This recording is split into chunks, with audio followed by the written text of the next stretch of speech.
Pandian store தொடரில் குமாருக்கு எதிராக போலீஸ் ஸ்டேஷனில் கம்ப்ளைண்ட் கொடுப்பதென்று பாண்டியன் முடிவு செய்கிறாரு. அதற்கு கதிரோ நானும் வருத்தமானு கேட்கிறாரு. தேவைப்பட்டா கூப்பிடுற, யாரும் வர தேவையில்லைன்னு அரசியை கூப்பிட்டுக்கிட்டு கிளம்பும்போது கோமதி நானும் வரேன்னு சொல்லி கூட கிளம்புறாங்க. 3 பேர் ஸ்டேஷனுக்கு போகிறாங்க. ஸ்டேஷனில் இன்ஸ்பெக்டர் இல்லாதனால வெயிட் பண்ணிக்கிட்டு இருக்கிறாங்க.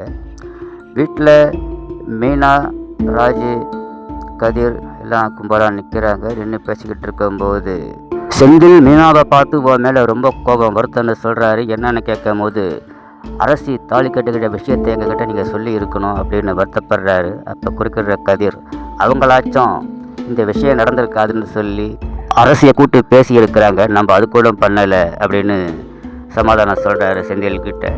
அந்த நேரத்தில் குமார் பைக்கில் அவங்க வீட்டு எதிர்க்க வந்து நிற்கிறான். இவங்களாம் முறைக்கிறாங்க. கதிர் அவனை அடிக்கணும்னு சொல்லி கோபப்படுறாரு. அப்போ ராஜி தடுக்கிறான். அவன் வெறுப்பேற்றுற மாதிரி வாடா வாடான்றான். அவன் நம்மளோட கோபத்தை தூண்டுறான். தேவையில்லைன்னு சொல்லி மீனாவை ராஜும் செந்திலியும் கதிரியும் தடுக்கிறாங்க.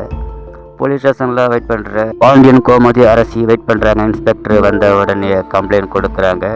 நான் தான் பாண்டிய மளிகை கடை வச்சுருக்கிறேன். அவர் அரசியும் கோமதியும் அறிமுகப்படுத்துகிறாரு. நடந்த விஷயத்த சொல்கிறாரு. எல்லாத்தையும் நீங்கள் கம்ப்ளைண்ட்டாக எழுதி கொடுத்துக்கிட்டு போக, நான் நடவடிக்கை எடுக்கிறேன்னு இன்ஸ்பெக்டர் சொல்கிறாரு. எழுதி கொடுத்துட்டு வந்துடுறாங்க. சிறிது நேரத்தில் போலீஸ் ஜீப்பு நேராக வருது குமார் வீட்டுக்கு. எல்லாம் சாப்பிட்டுக்கிட்டு இருக்கிறாங்க.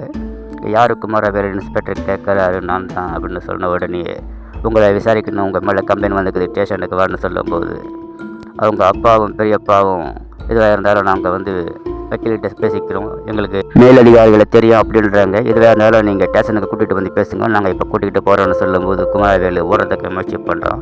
அங்கே இருக்கிற கான்ஸ்டபிள் போலீஸ் எல்லாரும் மடக்கி அவனை பிடிக்கிறாங்க. வீட்டில் இருப்பவர்கள் அவன் தெரியாமல் தப்பு செஞ்சுட்டா இனிமேல் செய்ய மாட்டான், மன்னித்து விட்டுடுங்கன்னு ஆளாளுக்கு கெஞ்சுறாங்க. குமாரை இழுத்துக்கிட்டு போகிறாங்க.